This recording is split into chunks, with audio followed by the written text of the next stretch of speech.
Metaverse will be big in the next 5 to 10 years, definitely for sure.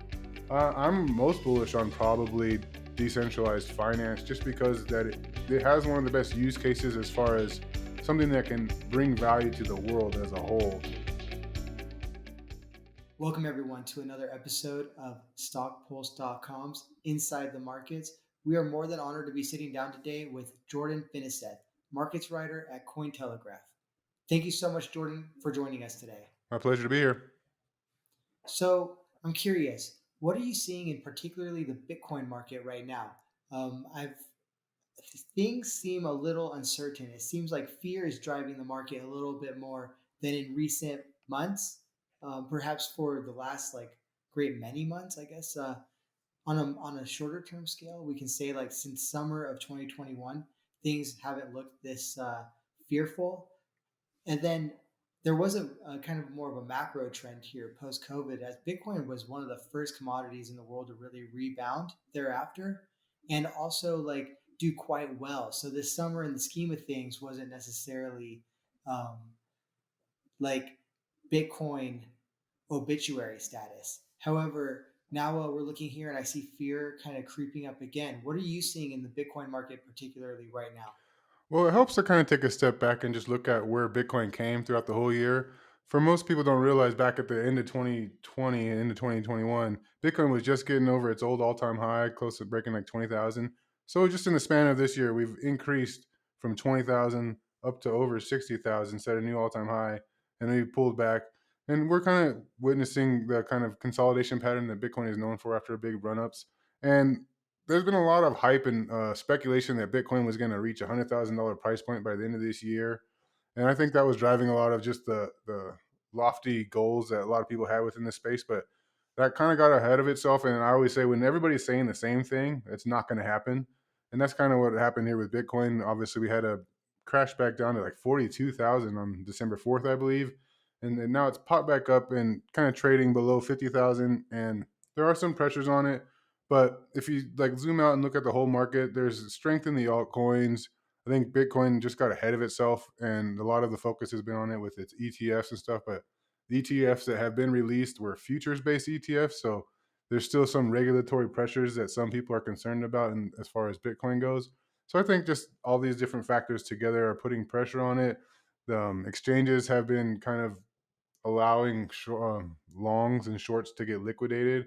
I think like one of the more or long-term trends that people haven't realized is ever since 2018, when the governments really cracked down on the ICOs, all the exchanges started opening up their margin trading, because that's how they now make a lot of money. So like they don't make their most of their money on trading fees. They make it on being able to liquidate longs and shorts.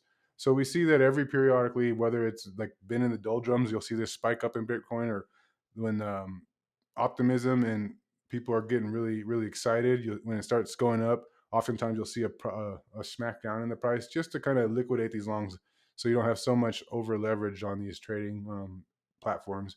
So that's kind of what's going on. And we are also coming more to the end of the year as a more financial macro perspective. People are starting to take profits or book losses as far as tax purposes go. So there's a lot of that going on, I think, and we're probably going to trade sideways, in my opinion, here through the rest of this month into 2022. But I expect to see the Bitcoin market and the whole crypto market pick back up next year. Interesting perspective. Great. Yeah. So I've heard a lot of different things, and I spoke with somebody who was convinced that we had seen a double top in Bitcoin, and that therefore he saw $30,000+ as a chance here in terms of a correction. And he also, and R.L. Breyer is his name, and it was very interesting because I think he was also noting that he saw the Doge meme coin mania as just that, a mania in the overall crypto index. And he saw that as irrationality as well as euphoria and a potential top signal. And then he, in his interpretation, saw two double tops. I think that also everything you're saying makes perfect sense here as we come to the end of the year, in particular, with people perhaps booking losses or taking profits. A lot going on, and I think we'll know more about the bigger picture in January. Right now, we're kind of in the fog of December. Things are a little different. I feel like just professionally, people are busier. I think they're trying to tie up some loose ends ahead of the holiday. So in some ways, like next week is the last work week. So I guess we're in the fog of December mostly. What are you seeing? You mentioned in the altcoins strength. Where and why? Oh, it has to with certain different altcoins, especially like Polygon, which is a layer two solution for Ethereum. If people don't know, Ethereum's kind of a smart contract platform, one of the first and biggest that was really released and gained popularity within the cryptocurrency ecosystem. But it just like Bitcoin back in the old days, trying to send money on Ethereum or send any kind of transaction on Ethereum right now, it might cost you at minimum $20 worth of Ethereum and sometimes up over 100 just because gas fees are going up. So layer two solutions are platforms built on top of Ethereum that can kind of take some of the transaction throughput off of Ethereum and put it on the second layer and do it at a cheaper transaction cost. So Polygon, in my opinion, is probably one of the top layer two solutions out there right now, and it's trying to bring together several different solutions such as optimistic rollups, ZK rollups. That's kind of technical jargon, just for different types of protocols that they can run, or different ways that they run, or to try and reduce fees on Ethereum. So you got Polygon's doing well. One platform called Terra, Terra. Its call sign is Luna. It's focused on actually creating an algorithmic stablecoin, which is really starting to called UST, US Terra. It's really starting to gain traction as far as over the whole cryptocurrency ecosystem. Right now, you got main stablecoins like USDT Tether or USD coins, USDC, and those are more centralized versions of stablecoins backed in some could be considered as securities because like Tether's admitted that they're backed by different bonds and commodities and stuff. So that makes it a security. And there's a lot of shadiness going on with Tether. A lot of people are concerned about that. USD coin is released by Circle, backed by Coinbase. Again, still a centralized entity. A lot of people within the crypto space don't like that aspect of it. So Terra offers the ability for people to get into stable coins as well as Magic Internet Money, which is a funny name, MIM. That's a stable coin coming out of the Abracadabra Money ecosystem. I'm throwing a lot of words right now, but those are some of the things that are seeing pretty good gains right now. I have to look at the chart right now to see what else is up on the day. I know we're falling under a little bit of pressure right now, but again, that's nothing has changed for me long term about the outlook of where cryptocurrencies are headed. So in my experience, these are good dip buying opportunities if you have the free cash, and that's not investment advice. That's just how I approach the when things are like this in the market. Again, be fearful whenever everybody else is greedy, and greedy when everybody else is fearful. I like to follow that motto. And don't gamble with the rent money. Yep. So now, in terms of fundamentals, in terms of long term, which sectors or indexes within the cryptocurrency sphere do you see as most bullish, or in other terms, like most likely to acquire mass adoption? Obviously, we've heard a lot about the metaverse Mm-hmm. lately, for instance, where everyone's going to be hanging out in virtual reality, apparently, and on blockchains, for instance, that'll probably be um, somehow paved to like at first basic graphic type environments where people can sort of own NFTs Mm-hmm. really. And another sector that the NFTs really kind of replaced the supply chain tokens in some ways, like the supply chain technology, I think evolved out of nowhere. Really, I think this kind of speaks to the kind of anarchic nature of evolution, the cataclysmic nature of like systems, where like out of nowhere, all of a sudden, the supply chain technology is now art based, and then now increasingly uh, different type of functionality based NFTs. Which other sectors, or perhaps those sectors are a couple you agree with, perhaps catching on with the mainstream, do you see within the crypto index proliferating over the next like few years to even a decade? Yeah, that's a good question because there's a lot of things kind of emerging right now. The metaverse was clearly one of the latest hyping token or hyping sector ever since, and Facebook really started out, so it wasn't even a cryptocurrency based thing that got that going. But people need to realize like The metaverse is years away. Like it's the basic framework of it is laid out. Some of the platforms that we've seen run up, like Decentraland, they don't even have that many users on there daily. So a lot of it's they're trying to build the hype around this metaverse, and it will be in the future. It's going to be something big, just because that's where the world's headed. I think Ready Player One, the movie, kind of points out or highlights where we're headed as far as the digital landscape goes. So the metaverse will be big in the next 5 to 10 years, definitely for sure. I'm most bullish on probably decentralized finance, just because it has one of the best use cases as far as something that can bring value to the world as a whole. Like you get meme tokens, no, they're just fun. Gaming tokens are good too. Like gaming is one of the biggest sectors on the planet as far as in the engagement from the populace. So gaming is going to be big in the future. You got play to earn games like Axie Infinity that allow even people over in countries like the Philippines and Venezuela to play a game and actually earn an income better than like well-paid people in those countries and that are working jobs. So that offers people an income opportunity. But most definitely, I think DeFi is probably one of the best, most long-term bullish use cases for cryptocurrencies, just because our world runs on finance and the transfer and transaction of goods, and that's what DeFi facilitates. Whether it's holding your money on a platform that allows you to get a better interest rate than the 0.15% you're going to get on your bank, or you want to have a decentralized exchange where you can exchange things without having to upload to TD Ameritrade or Fidelity and go through all that process, which they're going to integrate some of that KYC stuff into the DeFi, just because the governments won't really let it go wild until that happens. But over the long term, I think with platforms like whether it's a decentralized exchange like Uniswap or SushiSwap or lending protocols like Aave or Compound, they have some of the best use case, and I like those ones long term. And like when it comes to NFTs, the thing a lot of people have a misnomer about it, or like as you were pointing out, like supply chains will track individual items, and so an NFT is just it's a non fungible token. It can't be duplicated. It's a one of a kind. So even a sports ticket, like you're gonna go to a Red Sox game or something, that can be represented as an NFT on a blockchain. So like to say that the supply chain stuff has morphed or changed, I think that that technology was always there. It's just supply chain is not sexy. NFTs and art and all this stuff are sexy. So that's what's bringing people into this, catching people's eyes, in informing or introducing people to NFTs. And then you can come in and be like, well, what is this NFT stuff? And I'm like, well, yeah, it could be that weird drawing of a bored ape, or it can one day represent the token, the deed to your house, or like yeah, a car, stuff like that. So there's a lot of possibilities with NFT technology. People are getting interested in right now. Are there any specific NFT platforms that I would recommend? Well, Engine is a good NFT, and it's more focused on NFTs within the gaming ecosystem. That's a good project. They're trying to do a Polkadot sidechain launch right now. We'll see. There's some pretty good competition within that field, though.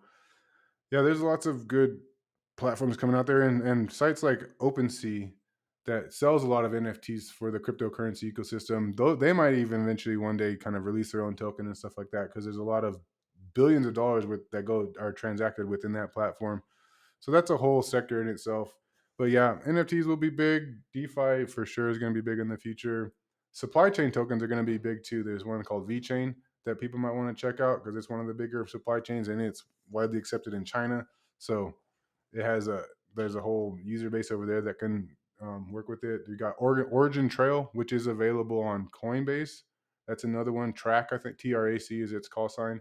So yeah, supply chain is going to be big too. Obviously, with the greater pressures on the wider world feeling with the supply chains, the blockchain integration will be something that happens in the future. Are you a Red Sox fan? No, that's just the one that came to my head. And I know a lot of people that are Red Sox fans. I haven't watched many sports actually within the last few years, but I'm from Southern California, so I was always a Lakers, Dodgers kind of guy.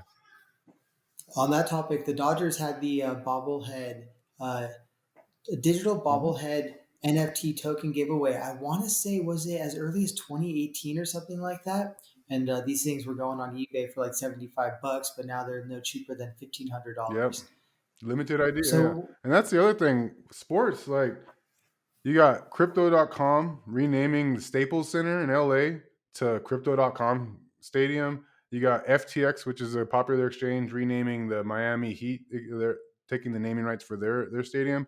So you're seeing it integrated into sports of all kinds, whether it's NASCAR, UFC, NBA. I don't think there's anything in the NFL yet, but you got a bunch of NFL players taking Bitcoin for their salary. So cryptocurrency is slowly creeping out into the wider society and being integrated and adopted. Russell Okung, and also I'm forgetting another gentleman who plays football. I believe his first name's Sean. I want to say like maybe like Koken or something like that. He's a former Charger, and he also is accepting his salary in Bitcoin. There's lots of artists that are doing similar, and then they're also adopting crypto on the NFT front. Yep.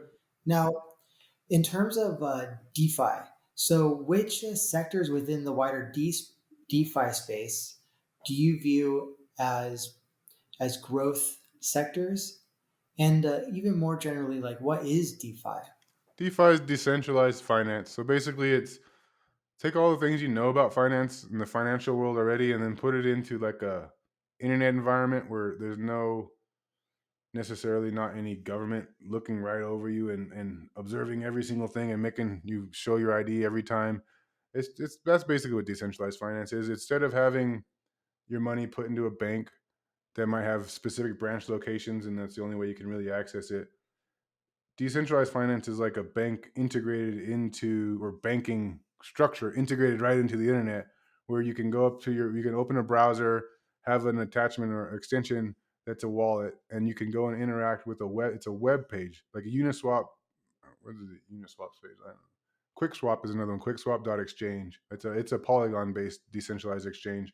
Where all you do is you connect your wallet to it, and from there you can do many of the things that you do in traditional finance and banks, but from the comfort of your browser without having some of the regulations and government identification and stuff put on you and really enforced. It's I can see why they used to say the bitcoins and cryptocurrencies are for like criminals and stuff, because you have a lot more anonymity and you can be hidden. You're in control of yourself, but they don't really. Governments don't want to relinquish control of finances or money to the people, which is what decentralized finance and cryptocurrencies do. They because when they control, like the U.S. held a lot of its power because it controlled the SWIFT system, and it really kind of controlled how other countries' actions because of that. But now countries have other options to transfer funds, especially with Bitcoin or cryptocurrencies. So the power of the U.S. and their SWIFT system control is diminished significantly. So decentralized finance is making it a maybe you can say it's making a more level playing field for financial systems on a global scale. What do you make of, like, for instance, then the World Economic Forum and kind of discussing NFT technology, especially in the context of their like "own nothing, be happy" mantra, as well as major corporations adopting NFT technology? How do you see any kind of potential for misuse of that technology? Well, there's always potential for misuse of any technology. I think that's a human fact. That's a human trait. Like we're like, how can I game the system, or how can I take advantage of it? But to me, it just what you're speaking to is the wider acceptance or acknowledgement from companies, corporations, well-funded individuals, or organizations that this isn't going away. We're past the stage where they can like ban any Bitcoin or cryptocurrencies. Like if they wanted to ban it, they would have already done it. If they could ban it, they would have already done it, but they can't. So now they're trying to slowly use language to start integrating it into their lexicon, and maybe try to wrest control of it from the decentralized cypherpunk crowd, and be the leaders in development, whether it comes to cryptocurrencies, central bank digital currencies, NFTs, and all that stuff, to try and maybe co-opt the movement away from the freedom lovers, I guess. What are some of the most popular? You mentioned some earlier DeFi projects. Let's see. Let's pull up my thing over here. If you like, go to Coin Market Cap, one of the more popular cryptocurrency aggregators, and they have a whole section on DeFi. If you click on the cryptocurrency section, you can scroll down and see their DeFi platforms. But some of the top ones include Uniswap. As I said, it's the most dominant um, decentralized exchange out there. It was the first that really, really got the whole movement going last summer. It's not technically the first decentralized exchange that ever arrived, but it was one of the first ones that really made a name for itself last year. And what it did was, as I mentioned previously, the ICO craze that really was marked the end of the last bull cycle in 2017, 2018. That really caught the regulators' attention because funds were just offering unregulated securities and stuff like that, and there was a lot of scams going on and stuff like that. So they locked down on the ICOs, which made it harder for new projects to get listed on any exchanges or really gain traction. Uniswap came out and it made it so that any project wanted to launch on Ethereum could just list their token and have it exposed to investors without having to go through the process of getting listed on an exchange, meeting certain qualifications and stuff, which, obviously will open the door for some scams, but also opens the door for legitimate projects that weren't able to get onto exchanges to gain footing. And some of the biggest projects out there were completely listed on decentralized exchanges and stuff. So that showed that they didn't need these decentralized model. But yeah, so Uniswap's the biggest decentralized chain. Terra, Luna, I mentioned earlier. That's a and the whole point of Terra is to try to create a payment system based on with a bunch of different fiat pegged or stable coins of different values that could be transacted possibly from smartphones and stuff like that. Some of the more recent arrivals, and that's why, like, so you got a lot of competition with Ethereum, like other layer one smart contract platforms, like a more recent one's Avalanche. There's Solana, which is a specifically created to work with DeFi. And I actually had a conversation with Rand Nooner earlier on a different podcast, and he was saying that other than Ethereum, Solana actually would be his top choice for a smart contract platform, just because the tech is even far advanced beyond what Ethereum does. Some complain that it's a little more centralized. It was released by the FTX exchange, which I mentioned earlier, is the one that bought the rights for the Miami Heat stadium. And Sam Bankman Fried, he testified in front of Congress yesterday. He was one of those people. So that whole ecosystem is a really decent one as well. You got FTX exchange, and they kind of help create Solana. And there's some decentralized exchanges on Solana called Serum and Radium. So those are some of the popular protocols. Yeah, Aave is a good lending program, a platform. Compound as well. Let's see, Maker. Yeah, Maker, Aave, and Compound are probably the oldest ones. An up and coming one is called CurveDAO, and again, its focus is on creating stablecoin liquidity for all of DeFi. So people put their or get funds onto Curve stablecoins or different pools that can create stablecoin pools, and then those funds are distributed and integrated out into the wider DeFi ecosystem. So it's becoming an integral part of the whole ecosystem. Curve finances. Fascinating. You mentioned yesterday, as the New York Times termed it, Congress's crash course on cryptocurrency. The chief executives of 6 cryptocurrency companies testified for nearly 5 hours on Wednesday before the House Financial Services Committee about the promises and perils of cryptocurrencies. The hearing was called by Representative Maxine Waters, the California Democrat who leads the committee, as part of an effort to understand fast growing digital assets and how to regulate them. It followed familiar partisan patterns, with Democrats expressing concern about crypto's risks, as Republicans emphasized innovation and said that strict regulation would drive the industry away from the US. I mean, this is so fascinating on a larger scale, seeing how things have played out over the last 2 decades in the US political party alignments. I mean, I find myself like not surprised that the Democrats would call a a regulation exploratory committee on this topic, and to see the Republicans urging or mentioning innovation and um, warning against strong regulation, I think is just a much sounder approach, and also won't hurt the U.S. internationally. We already are and have been harmed by, I think, the regulations on the books, and we've seen that play out in cryptocurrency. How often do you come onto a go to a crypto website and you're not allowed to use the service because you're based in the United States or Oh, Iran, that's end already quote. happened to me. That's already happened to me. That happened to me twice today. I can't. I have a token that I've had and it's been staking, and they're doing airdrops for it. It's a really legitimate project. I can't even qualify to get the airdrop because I live in the United States because the regulatory system here is so out of whack. Like we need to get our S together, or else we're already behind the ball. China, Korea, even places over in Europe. Most programs platforms don't want to list in the U.S. Don't even want to get started here. I mean, they do because the U.S. has like the biggest financial ecosystem. That's the most secure and backed by like enforcement and stuff. But trying to qualify and having to deal with the SEC, if you've just paid attention to what the SEC has been doing to some of the more popular crypto projects, newer projects ain't going to be able to withstand that. Like so, it's significantly harming the evolution of cryptocurrencies in this country with the regulation. And but like this goes back to an older like thought I had about this way back in 2018. How because everybody's throwing around this term, it's a transfer of wealth. It's a transfer of wealth. To me, it kind of seems like they're trying to transfer wealth away from the U.S. because they're restricting the U.S. so much. They're allowing other countries are being allowed to get into it, even poorer countries. Which I'm not saying this is a good or bad thing. I'm just like this is an interesting development.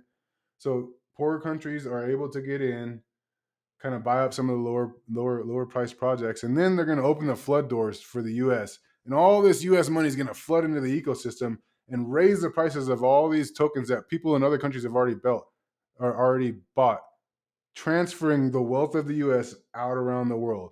Like I don't know if you can understand that, but it's like we're transferring our money, the wealth, and raising all ships, kind of as most Americans will probably benefit from it because there's a lot of room to grow. As you know, like the whole crypto market cap's only 2 trillion when gold itself is like 11 trillion. So So, as we were talking about at Congress, we saw Ms. Waters express concern about how quickly crypto is being adopted, noting that the rapid growth has been fueled in part by celebrity endorsements. These digital assets currently have no, quote, overarching regulatory framework at the federal level, she said. So, you mentioned this hearing. Can you speak more to it? yeah, I didn't catch a whole lot of it. Some of it I just caught more snippets of it throughout the day, and I even one of the highlights I saw was one person was actually speaking for cryptocurrencies and or the one of the congressmen or somebody, and was pointing out that the stable coins are all built based off of the US dollar. And he saw that as a vouch of confidence in the US dollar. They're not basing the stable coins off of the yuan or all these other ones. The most dominant stable coins are based off the US dollar. So that speaks to the strength and appeal of the US dollar on a larger scale. But this is actually it was from what I did see and what I've heard from other people, it was a better hearing than have happened in the past for crypto, where they actually took a stance where they were open to hearing about it in a little bit more positive tone. Whereas in the past, they've thrown everything out. Like cryptos are used by criminals. It's mainly for use for drug trade, all this crap. So like it seems like even with the governments, they're kind of warming up to the fact like we can't control this, and if we don't kind of co-opt it, it's going to get out of control, and people are going to use it just to spite us in a sense. So it's almost like they want to get on the side of coin cryptocurrencies so that they can benefit from its growth in the future. Fascinating. So, going back to the hearing and what was said, Representative Patrick T. McHenry of North Carolina said that his colleagues may not be as steeped in the technology as they need to be to write new rules. Quote, I asked my friends on the Hill, do you know enough about this? In one later exchange, Representative Alexandria Ocasio Cortez, a Democrat of New York, expressed doubt about executives' arguments that crypto represented a, quote, radical reshaping of commerce and finance. Quote, what do you say to the folks that say this doesn't seem like a new financial system per se, but an expansion of the old one? She asked Jeremy Allaire, the chief executive of the payments company Circle. Mr. Allaire replied, quote, I really do believe we are building a new global economic infrastructure layer, adding that crypto needs to be integrated with the traditional financial system, creating a, quote, hybrid model. What are your thoughts on that? Well, as far as AOC, like she also said that there weren't a bunch of like smash and grabs happening. So I'm like, I don't know how much I listen to what she says, but like it's a valid point to say that it's an extension of the current ecosystem because we're not just doing a hard stop on that financial system, experiencing a worldwide collapse in it, and starting something brand new. Everything that evolves out of the current situation is an extension of what has come before it. So and that it's actually a more intelligent way to do that. Like to have come from a whole system, know the faults of it, and try to build stuff to specifically address those faults is how all systems improve over time. So yeah, it is growing out of it. What she might be concerned about more is the big players, big money people getting in and buying up coins before the smaller people can, which is a valid concern. But it, the adoption of cryptocurrencies is picking up. It's been 10 years, people, 11 years. Like we all had plenty of time to get in, and yeah, they've used the propaganda of the mainstream news to really dissuade people from getting into cryptos. And who's to blame for that? I don't know. I got into it, so I blame the people that are allowed to be put in fear and kept out, because like no risk, no reward kind of a thing. So yeah, there are a lot now. The big money is really starting to get in now, and that's a valid concern. So like anybody that wants to get in, try to find the smaller projects or stuff. And for the safety or conservative play, following the VC money is one of the safer bets, because they kind of follow the hot developers and the hot sectors. Like as I mentioned before, I was talking with Rand Neuner, and he was really pointing out like the VCs know where to put their money, and they see the trends emerging and put their money in those places before they really catch on. So yeah, that as far as the old system getting in ahead of other people on the good investment side is starting to happen, but that's not happening all the time. I get in plenty of projects before VCs. I got projects where I bought them at 5 cents, and the big money don't come in until it's a buck, and I'm like, haha. But it pays to be small and mobile in that respect. So yeah.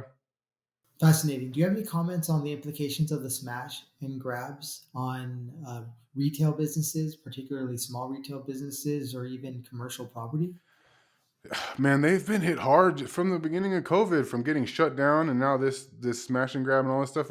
I would hate to run a business, and now you got the government trying to force you to put mandates on people whether what they should do with their medical health. Like if I was more conspiratorially minded, I'd say there's a systematic move here to squash small businesses. I don't know, but like on a large, yeah, that's really hard. Like I used to live in California. I live in New Mexico now. I moved this summer because it was getting a little too much for me even. And I'm like, man, you taking away the ability to charge anybody with a crime when they steal less than $950 is going to hurt most small businesses with most of the inventory in their store. So you got people that can run in, take something, and leave. They're not going to get in trouble. Do that enough of those people over time, daily, day in, day out, and that company's going to go out of business. And this is happening on a grand scale. Even having to hire new security guards and extra security is taking away from the business what they can offer, what they can pay their employees, the amount of revenue they make, how their ability to expand. So yeah, this is a bad problem, and they need to do something about it. I did see that they arrested somebody the other day from like a retail crime task force, and it led to like 3 or 4 trucks worth of stolen goods that they found. So I think that the law enforcement is trying to do something about it, but they're not doing it fast enough. And this could lead, like I always say, on a grander scale with the green revolution and the march towards sustainability. They're going to take our love of collecting things as humans and buying things, especially in consumer societies, and they're going to transfer it to digital stuff. So instead of buying physical things that take up resources, we're going to start buying digital collectibles and all that stuff. And a lot of these stores might transform and morph into a more digital environment where they either ship their products to people and allow them to buy it online, or they produce digital items and stuff like that. So I don't know. There's a larger movement going on here, but there's definitely something that needs to be done about all this retail theft. And I wouldn't be surprised to have some form of blockchain technology integrated into with the whole security part of it. We were talking particularly about small businesses, how they would perhaps not be able to expand due to added costs. Big businesses are in a position probably where they can just pass that cost on to Mm-hmm. consumers, and that's probably exactly what they will do.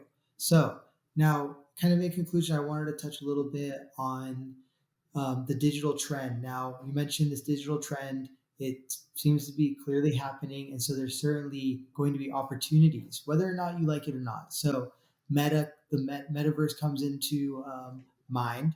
However, that's only like the most recent theoretical digital space. There's also before that there's NFTs, which are here and now, and then before that there's obviously the cryptocurrencies, and then the tokens as sort of a kind of subsidiary thereof. So, do you have any comments on this wider digital trend and the investment opportunity that exists? Yeah, it's not going to stop. So don't think it's going to go away, folks. Like think of how much the internet has integrated into our lives in the last 30 years. What aspects of our lives it touches, and it's just about everything now. That's the realm that blockchain will be able to integrate into. The whole digital space. It's like I in my mind I see like the earth, and then I see like a scaffolding around it, and that's the internet. And to me, I see these construction workers building more scaffolding, and I'm like, that's blockchain. Like this whole thing is being built out to a point where, like, imagine we do have like space travel where we can travel to the moon. We're going to build a colony on Mars and the moon, and you got people that have a society over there, and there's people building society over here, and they want to transact, or say somebody's bringing some supplies that they mine from the moon or from Mars to planet Earth, and they want some form of payment before they bring it all the way down to the surface, because that costs money. You can't send them any form of money besides a digital form of money, probably on a blockchain that can be tracked across the solar system potentially. So like as the things that humans want to do to expand both our society, maybe go off planet and all these other things, to our everyday lives, and the integration of the internet into it, are going to need to be powered by money that can mesh with the internet, and that's blockchain. I mean, even you want to go gold and stuff like that, there still has to be some place in between where it's stored somewhere and that value is tracked, and then you say this is my value, and then you transact that on a blockchain. So that's still a middleman. So like there is going to be some form of currency in the future that is solely digital, that people are going to choose to put their value in. Maybe what backs it? I'm like, people choosing to put their value in it and hold it and transact it and accept it is what gives any money its value. So that will be the same for this whole space, whether it's NFTs and all this stuff. Older people might not get it, but the younger crowd likes the digital collectibles, items, even if it's just a piece of art that holds value and I can store in my digital wallet and I control it. Some people prefer that versus having. I bought some silver, and it's like, man, it's dangerous. Holding it myself is dangerous. Like, what do I do when I want to sell it? Is somebody gonna be able to accept it? People are like, how much is that worth? I don't even know. So it's like this. I think we're heading into a digital environment, a lot more airy. Like if we're talking about the different elements, I think we've gone out of the older like rocks, and we're now in like an air phase. Air, digital. It's not, you can't grasp it, but there's something there, and it's not going to slow down anytime soon. Again, I only think the only way that this would end is if the internet went away. I mean, no, electricity. Electricity would have to go away, and then we'd have a whole host of other problems we deal with before everybody's like, "Where's your Bitcoin?" I'm like, Where's your lights to your house, man?" So yeah, That's something that gold and silver bugs or investors argue, though, is that that's why they see a benefit in that. But that's neither here nor there. We've come to the conclusion of this episode of StockPulse.com's Inside the Markets. We've been more than honored to sit down with Jordan Finneseth, markets writer for Cointelegraph, one of the leading publications in the crypto space. Thank you so much, Jordan, for joining us today. thanks for having me, Justin. I enjoyed the conversation. And thank you, everyone, for listening. Be sure to head on over to stockpulse.com. Have a great day.